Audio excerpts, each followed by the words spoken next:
حضور علیہ الصلاۃ والسلام کی آمد کی خوشی اور حضور علیہ الصلاۃ والسلام کی آمد کے تذکرے اور اس کرم نوازی پر اللہ کا شکر ادا کرنے کے لیے شروع سے ہی مختلف انداز میں اللہ کی بارگاہ کے اندر شکرانے کے طریقے وہ رائج ہیں۔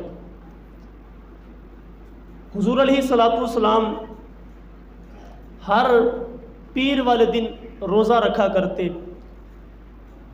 صحابہ اکرام نے عرض کی حضور جی آپ یہ روزہ کیوں رکھتے ہیں؟ تو فرمایا اس دن میری ولادت ہوئی تھی تو میں اس خوشی میں رب کا شکر ادا کرتا ہوں۔ تو یہ بھی خوشی کا انداز ہے کہ رب کی بارگاہ میں روزہ رکھ کے اللہ کا شکر ادا کیا جائے۔ تو عرب کے اندر ایک رواج ہے کہ وہ پیر والے دن کثرت کے ساتھ روزہ رکھتے ہیں، اور کچھ لوگ وہ صدقہ و خیرات کر کے حضور کی آمد کی خوشی کرتے ہیں۔ کچھ لوگ حضور علیہ الصلاۃ والسلام کے ذکر کی محافل سجا کر کے حضور علیہ الصلاۃ والسلام کی آمد پر رب کا شکر ادا کرتے ہیں۔ تو خوشی کا کوئی بھی انداز جو جائز طریقہ ہے اس کو اپنا کر کے اپنے آقا و مولا حضور نبی اکرم صلی اللہ علیہ وآلہ وسلم کی بارگاہ کے اندر اپنی محبتوں کا نذرانہ پیش کیا جا سکتا ہے۔ آئیے ہم ایک مجلس میں چلتے ہیں جس مجلس کو منعقد ہونے کے لیے مسجد نبوی کا صحن میسر آیا۔ صحابہ اکرام بیٹھ کر کے حضور علیہ الصلاۃ والسلام کا ذکر کر رہے تھے اور مسجد نبوی کا ماحول تھا۔ تو آقا کریم علیہ الصلاۃ والسلام تشریف لاتے ہیں۔ حضور جب تشریف لائے تو حضور نے پوچھا ما اجلسکم، یہ مجلس کیسی ہے، تم کیوں بیٹھے ہوئے ہو، تمہارے بیٹھنے کا مقصد کیا ہے؟ تو صحابہ اکرام نے عرض کی کہ حضور جی ہم یہاں بیٹھے ہیں، اللہ کا ذکر کر رہے ہیں اور اس کی حمد بیان کر رہے ہیں اس بات پر کہ اس نے ہمیں ہدایت دین دی ہے، اور آپ کی صورت میں اللہ نے جو ہم پہ احسان کیا ہے اس کا شکر ادا کر رہے ہیں۔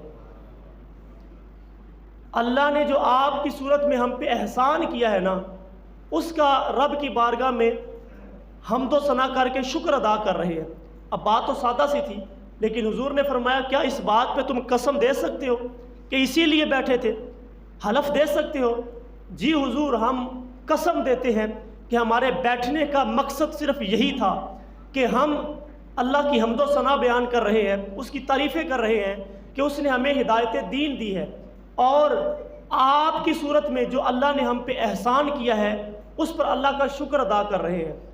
تو حضور علیہ الصلوۃ والسلام نے جب قسم لی اور صحابہ کرام نے باقاعدہ قسم دی تو صحابہ کی آنکھوں میں ایک سوال تو تھا کہ بظاہر یہاں پہ قسم بنتی نہیں تھی، تو حضور نے قسم کیوں لی؟ تو حضور نے فرمایا کہ تمہاری بات پر مجھے کوئی شک نہیں تھا کہ جس کی وجہ سے میں نے قسم لی ہے، بلکہ معاملہ کچھ یوں تھا کہ تم تو یہاں بیٹھے تھے، میں حجرے کے اندر تھا، میرے پاس جبریل آئے تھے اور جبریل نے آ کر کے مجھے بتایا کہ محبوب ذرا آپ باہر نکل کے تو دیکھیں، اللہ آپ کے صحابہ کے اس عمل کی وجہ سے فرشتوں میں ناز فرما رہا ہے۔ اب صحابہ کا عمل کیا تھا؟ وہ مل بیٹھ کے اللہ کا شکر ادا کر رہے تھے، یا اللہ تو نے اپنا حبیب عطا فرما دیا، فضل رب العلا اور کیا چاہیے، فضل رب العلا اور کیا چاہیے، مل گئے مصطفیٰ اور کیا چاہیے۔ تو اللہ حضور علیہ الصلوۃ والسلام نے فرمایا کہ اللہ فرشتوں میں ناز فرما رہا ہے کہ کیسے یہ قدردان ہے، میں نے نعمت عطا فرمائی تھی اور یہ آج بھی شکرانہ ادا کر رہے ہیں۔ تو یہ ایک محبت کا رنگ ہے۔ تو آپ کسی بھی انداز کے ساتھ خوشی کا اظہار کر سکتے ہیں جو جائز طریقہ ہو۔ آپ اگر کوئی چیز بانٹ دیتے ہیں اور دل میں یہ ہے کہ میں نے حضور کے آنے کی خوشی کی ہے تو یہ بھی ایک میلاد ہوتا ہے۔ اگر آپ کسی مریض کا علاج کروا لیتے ہیں اور وہ کہے کہ یار تم تو پہلے کبھی حال نہیں پوچھنے آئے تھے اور آج میرے ساتھ ہاسپٹل پہنچ گئے ہو، تو وہ کہے کہ یار تمہیں نہیں پتہ حضور تشریف لائے ہیں، میں نے حضور کی آمد میں تیرا علاج کروا دیا۔ تم گھر جاؤ اور 100 روپے کا نوٹ نکال کے اپنی بیٹی کو دو تو وہ کہے پاپا یہ کس وجہ سے ہے، تو آپ بتائیں کہ بیٹا حضور تشریف لائے تھے، حضور نے آ کے بیٹیوں کو عزت عطا فرمائی ہے، میں نے حضور کی خوشی میں یہ تمہیں عطا فرمایا ہے۔ تم اگر باہر نکلو تو کوئی راستہ بھٹک رہا ہو، تم اس کو راستہ بتا دو، دل میں یہ ہو کہ میں نے حضور کی آمد کی خوشی میں یہ کیا ہے، تو یہ بھی میلاد ہوگا۔ تو حضور کی آنے کی خوشی میں کسی بھی طریقے کے ساتھ خوشی کا اظہار کیا جا سکتا ہے۔ اور اگر تم یہ کرو کہ رب کی بارگاہ میں کھڑے ہو جاؤ اور جتنا ممکن ہو سکے نوافل ادا کرو، تو پوچھنے والا کہے کہ یار تم تو پہلے فرض نہیں پڑھتے تھے، آج نفل بھی پڑھ رہے ہو، تو وہ کہے میں حضور کی آنے کی خوشی کر رہا ہوں۔ تو خوشی کا کوئی بھی طریقہ جو جائز ہے وہ ہم اپنا سکتے ہیں۔ تو حضور علیہ الصلوۃ والسلام یہ اللہ تعالیٰ کا فضل ہے، اور اللہ تعالیٰ قرآن مجید میں فرمایا جب اللہ کا فضل اور رحمت ملے تو تم خوب خوشیاں کرو۔ تو اللہ تعالیٰ خوشی عطا کرے تو اس پر خوشی کا اظہار کرنا چاہیے، فضل عطا کرے، رحمت عطا کرے تو اس پر خوشی کا اظہار کرنا چاہیے۔ تو اگر رحمت للعالمین مل جائے تو پھر اس پر رب کا کتنا شکر ادا کرنا چاہیے۔ تو ہمیں حضور علیہ الصلوۃ والسلام عطا کیے گئے ہیں، تو یہ رب کا بڑا ہی فضل ہے، بڑا ہی کرم ہے۔ اگر حضور دنیا میں تشریف نہ لاتے تو اس کائنات کو یہ روشنیاں، یہ اجالے ملتے ہی نہ، یہ ساری روشنیاں، یہ سارے اجالے حضور کے دم سے ہیں۔ اگر حضور نہ آتے تو آج بھی انسانیت اندھیرے کے اندر ہوتی۔ حضرت اقبال فرماتے ہیں ہو نہ یہ پھول تو بلبل کا ترنم بھی نہ ہو، چمن دہر میں کلیوں کا تبسم بھی نہ ہو نہ یہ ساقی تو پھر میں بھی نہ ہو، خم بھی نہ ہو، بزم توحید بھی دنیا میں نہ ہو، تم بھی نہ ہو، خیمہ افلاک کا استادہ اسی نام سے ہے، اور نبض ہستی تپش آمادہ اسی نام سے ہے۔ حضور نہ ہوتے تو اے بندہ پرور خدا خود ہی ہوتا، خدائی نہ ہوتی۔ تو اللہ تعالیٰ نے محبوب علیہ الصلوۃ والسلام کی وجہ سے یہ ساری کائنات کو روشنیاں اور بہاریں عطا فرمائی ہیں۔ تو یہ اللہ تعالیٰ نے ہم پہ احسان فرمایا، اللہ کا فضل ہے کہ اللہ نے اپنا حبیب عطا فرمایا ہے۔ ورنہ حضور علیہ الصلوۃ والسلام کے انتظار میں تو کتنے لوگ کھڑے تھے جو حضور کی راہیں تک رہے تھے اور حضور کے آنے کا انتظار کر رہے تھے۔ حضرت ابراہیم علیہ الصلوۃ والسلام اللہ کا گھر بنا کر کے اللہ کی بارگاہ میں ہاتھ اٹھا کے کہتے ہیں ربنا وابعث فیہم رسولا، مالک دیکھ میں نے تیرا گھر بنا دیا ہے، اب اس گھر کو بسانے والا بھی بھیج دے، اپنے محبوب کو بھی بھیج دے۔ اللہ اکبر، کہاں بحیرہ راہب، کہاں طب اول، وہ حضور علیہ الصلوۃ والسلام کی راہیں تکتے تھے اور حضور کے انتظار میں کھڑے ہوئے تھے۔ اللہ اکبر۔ حضرت عیسیٰ علیہ الصلوۃ والسلام ایک دن اپنے حواریوں کو بٹھایا، 12 حواری تھے جو آپ کے خاص لوگ تھے، ان کو بٹھایا اور آپ نے حضور علیہ الصلوۃ والسلام کے فضائل پڑھے، حضور علیہ الصلوۃ والسلام کی شان بیان کی۔ میں اب اس دنیا سے جا رہا ہوں، میرے بعد جو آنے والا ہے وہ بڑا ہی عظیم ہوگا، وہ بڑی فضیلتوں والا ہوگا۔ تو ایک حواری اٹھ کے کھڑا ہو گیا، عرض کرتا حضرت جس کے قصیدے آپ بھی پڑھ رہے ہیں کیا وہ آپ سے بھی افضل ہوگا؟ کیونکہ ہر شاگرد یہ تصور کرتا ہے کہ میرے استاد سے بڑا کون ہو سکتا ہے، اور ہر مرید سوچتا ہے کہ میرے پیر سے بڑا کون ہو سکتا ہے، تو ہر امتی بھی یہی سوچتا ہے کہ میرے نبی سے بڑا کون ہو سکتا ہے۔ وہ تو بدبخت ہے نا کہ جو نبی بھی مانے اور پھر عیب بھی نکالے، ایک طرف نبی بھی کہے اور پھر عیب بھی نکالنا شروع کرے۔ محبوبہ تے نکتہ چینی جڑا کرن تو باز نہیں آندا، اصل منافق جانیے اس نو او جھوٹے پیار جتاندا، سانو دسیا عشق دے مفتی جڑا مڑ مڑ پیا فرماندا، آزم جتھے دل لگ جاوے اوتھے عیب نظر نہیں آندا۔ جہاں دل لگ جائے وہاں عیب نظر نہیں آتا۔ وہ ایک دن بادشاہ وقت نے لیلا کو دربار میں بلایا اور کہا کہ میں تجھے دیکھنا چاہتا ہوں کہ تیرے اندر کون سی ایسی خوبی ہے کہ تو نے ایک نوجوان کو، ایک جو ہے نا وہ سردار کو تو نے مجنو بنا دیا، اس کا نام تو قیس تھا، وہ تیرے عشق میں ایسا پاگل ہوا کہ وہ مجنو ہو گیا، تو میں تجھے دیکھنا چاہتا تھا، لیکن افسوس کہ تیرے اندر وہ کشش، وہ رنگت کی خوبصورتی وہ کچھ بھی نہیں ہے۔ میں تو سمجھتا تھا کہ تیرے باریک ہونٹ، شربتی لہجہ، نشیلی آنکھیں اور رنگت کی خوبصورتی ہوگی، قد رانا ہوگا، لیکن افسوس کہ تو نے مجھے متاثر نہیں کیا۔ تو لیلا نے رستہ نہیں بدلا، لیلا نے سر نہیں جھکایا، لیلا نے بادشاہ کی آنکھوں میں آنکھیں ڈال کے کہا بادشاہ چپ کر جا، تو کو مجنو تو نہیں نا، اگر تو مجنو کی آنکھ سے مجھے دیکھتا تو میرے اندر تجھے خوبیاں نظر آنی تھی۔ تو یار اگر لیلا کو دیکھنا ہو تو مجنو کی آنکھ چاہیے، حضور کو دیکھنا ہو تو ابو بکر کی آنکھ چاہیے۔ تو یار جب محبوب ہو تو محبوب کے اندر اگر عیب ہو بھی تو نظر نہیں آتا، اور جس بارگاہ کے اندر عیب ہو ہی نا، خلقتا مبرأ من کل عیب، حضرت حسان بن ثابت حضور کے پاس کھڑے ہو کے یہ عرض کرتے ہیں کہ محبوب اللہ تعالیٰ نے آپ کو ہر عیب سے پاک پیدا فرمایا ہے۔ کأنک قد خلقت کما تشاء، محبوب ایسا لگتا ہے جیسے اللہ نے آپ کو آپ سے پوچھ پوچھ کے بنایا ہو۔ تو ہر ایک کی یہی تمنا ہوتی ہے، ہر ایک یہی سوچتا ہے کہ میرے نبی سے افضل کون ہو سکتا ہے۔ تو اس حواری نے کہا حضرت جس کے قصیدے آپ بھی پڑھ رہے ہیں کیا وہ آپ سے بھی افضل ہوگا؟ سنیے حضرت عیسیٰ علیہ السلام کا جواب اور اپنے مقدر پہ ناز کیجئے۔ اس نے کہا حضرت کیا جس کے قصیدے آپ بھی پڑھ رہے ہیں کیا وہ آپ سے بھی افضل ہوگا؟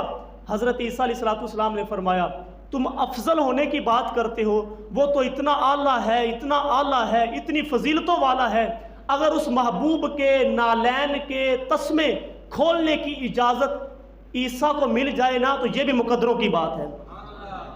پھر ہم اپنے مقدر پہ ناز نہ کریں، پھر اس رسول کا ہم میلاد نہ منائیں، پھر اس رسول علیہ السلام کے گیت نہ گائیں، پھر اس رسول علیہ السلام کے نغمے اور ان کے ذکر سے اپنے مشام ہستی کو معطر نہ کرتے چلے جائیں۔ ہم تو حضور کا ذکر کریں گے کہ اللہ تعالیٰ نے ہم پہ احسان کیا، اتنا بڑا محبوب ہمیں عطا فرما دیا۔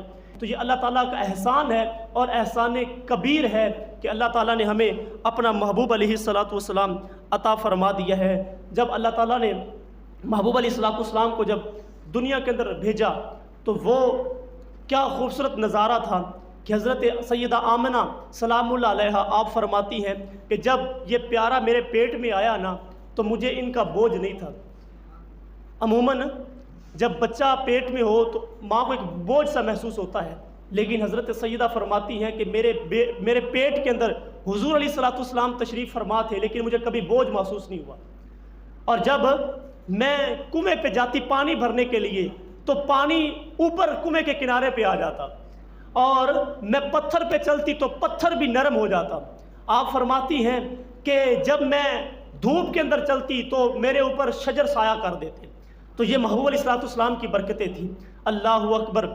حضور علیہ السلام جب دنیا کے اندر تشریف لائے تو آپ فرماتی ہیں کہ جب بچہ دنیا میں آئے تو ماں کو ایک تکلیف سے گزرنا پڑتا ہے، لیکن سیدہ فرماتی ہے مجھے وہ کوئی تکلیف محسوس نہیں ہوئی، مجھے کوئی تکلیف نہیں ہوئی حضور علیہ السلام کے دنیا پہ آنے کی۔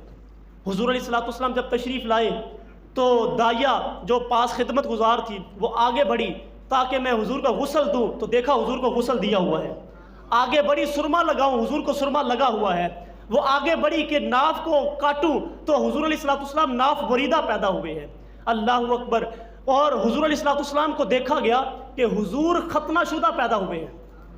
اللہ اکبر۔ یہ محبوب علیہ السلام کو اللہ تعالیٰ نے سجا کر سنوار کے محبوب علیہ السلام کو دنیا میں بھیجا۔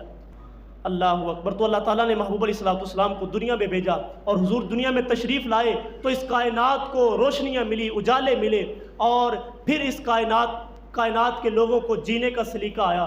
یار اگر حضور دنیا میں تشریف نہ لاتے تو اللہ کی معرفت تو دور کی بات تھی، ہمیں اپنے ہونے کا بھی پتہ نہیں تھا۔ یار یہ انسان اشرف المخلوقات ہے نا، لیکن اس کے باوجود یہ اشرف المخلوقات ہونے کے باوجود یہ چوپایوں کو اپنا خدا مان رہا تھا، یہ حشرات الارض کو، کیڑوں مکوڑوں کو اپنا خدا مان رہا تھا، یہ پتھروں کو اپنا معبود سمجھ رہا تھا، یہ سانپوں کو، بچھوؤں کو اپنا خدا سمجھ رہا تھا۔ یہ تو میرے رسول تشریف لائے جس نے آ کر کے بتایا کہ یہ ساری کائنات تیرے لیے پیدا کی گئی ہے، تجھے اللہ تعالیٰ نے اپنے لیے پیدا فرمایا ہے۔ تو محبوب علیہ السلام بہار بن کے تشریف لائے ہیں۔ ناگہاں ساکن ہواؤں پہ روانی آ گئی، چمن کے پتے پتے پر جوانی آ گئی، آج زانوئے ازل نے صبح پہ انگڑائی لی اور مسکرا کے ایک کرن نے ہاتھ میں شہنائی لی، مخزن اسرار قدرت کے امی پیدا ہوئے، غل ہوا دنیا میں کہ ختم المرسلی پیدا ہوئے۔ حضور علیہ السلام تشریف لے آئے۔ اچھا اب ذرا ہم تھوڑا سا اپنے آپ کی طرف بھی آ جاتے ہیں۔ حضور دنیا میں تشریف لائے، ہمیں حضور کے آنے کی خوشی بھی ہے، اظہار مسرت بھی ہے، اور ہمیں حضور علیہ السلام کے آنے کا جو ایک بھرپور طریقے کے ساتھ ہمارے دل میں احساس محبت بھی ہے، لیکن یار ایک امتی جو حضور کے آنے کی خوشی بھی کرتا ہے، مٹھائیاں بھی بانٹتا ہے، لائٹیں بھی لگاتا ہے، چراغاں بھی کرتا ہے، لیکن اگر اسی امتی کی 12 ربیع الاول والے دن بھی فجر کی نماز قضا ہے تو پھر اس کو سوچنا چاہیے۔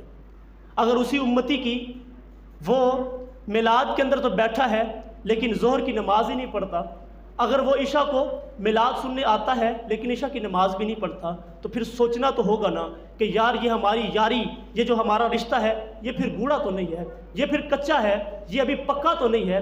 اللہ اکبر، اے بلبل شوریدہ تیرا نغمہ ہے خام ابھی، حضرت اقبال فرماتے ہیں اے بلبل شوریدہ تیرا نغمہ ہے خام ابھی، کچھ دیر کے لیے اپنے سینے میں سے تھام ابھی یہ عشق کچا ہے، عشق کو ذرا پکا کرو، اس عشق کو ذرا حضور کی محبت کی جو نا بھٹی پہ چڑھاؤ اور پھر اس کو پکا کرو۔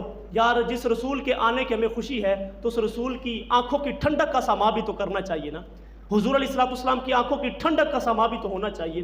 تو وہ جائز طریقہ جس جائز طریقے سے اللہ اور اس کے رسول نے ہمیں منع نہیں فرمایا اور وہ ہمارے خوشی کا اظہار بھی ہے، تو ہم اس جائز طریقے کو اپنا کر کے حضور کے آنے کی خوشی کریں، لیکن جو ہمیں حضور علیہ السلام نے حکم نامے ارشاد فرمائے ہیں ان سے کبھی بھی رخ نہ موڑیں، حضور علیہ السلام کی آنکھوں کی ٹھنڈک بھی کریں اور حضور علیہ السلام کی آنکھوں کا چین اس کا بھی ساما کریں۔ اگر کوئی نوجوان وہ 5 وقت کی نماز پڑھنے کا عہد کر لیتا ہے تو جب وہ نماز پڑھنے آتا ہے تو قاری صاحب پوچھتے ہیں کہ بیٹا آج خیریت ہے کہ ماشاءاللہ تو جماعت کے ساتھ نماز پڑھ رہا ہے؟ وہ بتائے کہ قاری صاحب آپ کو نہیں پتہ، آج میں نے ان کا میلاد سنا ہے جنہوں نے فرمایا ہے کہ آنکھوں کی ٹھنڈک، میری آنکھوں کی ٹھنڈک وہ نماز کے اندر رکھی گئی ہے۔ تو یہ بھی تو ایک میلاد ہے نا۔ اگر کوئی جائے گھر کے اندر اور جا کر کے اپنی بوڑھی والدہ اور بوڑھے باپ کے پاؤں دبائے تو وہ پوچھے کہ بیٹا آج خیریت ہے، تم تو میرے پاس کبھی نہیں بیٹھتے تھے اور آج خدمت کر رہے ہو، تو وہ کہے کہ ماں جی ابا جی آپ کو نہیں پتہ، آج اس رسول کا میلاد سنا ہے جنہوں نے فرمایا ہے اگر ماں باپ راضی ہے تو اللہ بھی راضی ہے۔ تو یہ بھی ایک میلاد ہوتا ہے۔ ہاں تم اگر راستے کے اندر گزر رہے ہو نگاہیں نیچی کر کے گزر جاؤ، دیکھنے والے کہیں کہ یار تم تو پہلے پھٹی نگاہوں سے دیکھتے تھے، جانے والوں کو تنگ کرتے تھے، آج بڑا عجیب معاملہ ہے، نگاہیں جھکا کے جا رہے ہو، تو وہ نوجوان کہے یار تمہیں نہیں پتہ میں نے اس رسول کا میلاد سنا ہے جنہوں نے فرمایا ہے حیات و ایمان کا حصہ ہوتا ہے۔ یہ بھی تو ایک میلاد ہے نا۔ ہاں یہ بیٹی، یہ میرے قوم کی بیٹی، یہ اپنے سر پہ دوپٹہ لے لے، یہ حجاب، یہ سکاف، یہ اوڑھنی لینے کا مزاج پیدا کر دے۔ وہ کالج کے اندر بیٹھی ہم جولیاں پوچھیں کہ تم تو اس دوپٹے کو بوجھ سمجھتی تھی، اس چادر کو تم جو نا بوجھ سمجھتی تھی، آج یہ سکاف، یہ اوڑھنی، یہ کیسے آ گیا؟ تو وہ بتائے اے میری ہم جولیوں، میں اس رسول کا میلاد سنا ہے جنہوں نے حیا کو ایمان کا حصہ قرار دیا ہے اور جن کی بارگاہ کے اندر ایک کافر کی بیٹی بھی آئی تھی، اس کے سر پہ بھی چادر عطا فرما دی تھی۔ تو یہ بھی تو ایک میلاد ہے نا۔ تو یار کوئی بھی خوشی کا اظہار، خوشی کا طریقہ جس سے حضور کے آنے کی مسرت ہو، خوشی ہو، تو وہ آپ کریں اور دل کے اندر حضور علیہ السلام کے احسانات کو آپ رکھیں، تو پھر دیکھیں ہم پہ کتنی رب کی رحمتیں اترتی ہیں۔ یہ موسم رحمت ربیع الاول شریف ہمیں اس بات کی طرف بلا رہا ہے کہ ہم حضور کے آنے کی خوشی کے ساتھ ساتھ ہم حضور کے پیغام کو بھی سمجھیں اور حضور علیہ السلام کے طریقوں کو، حضور علیہ السلام کی تعلیمات کو سینے کے ساتھ لگائیں۔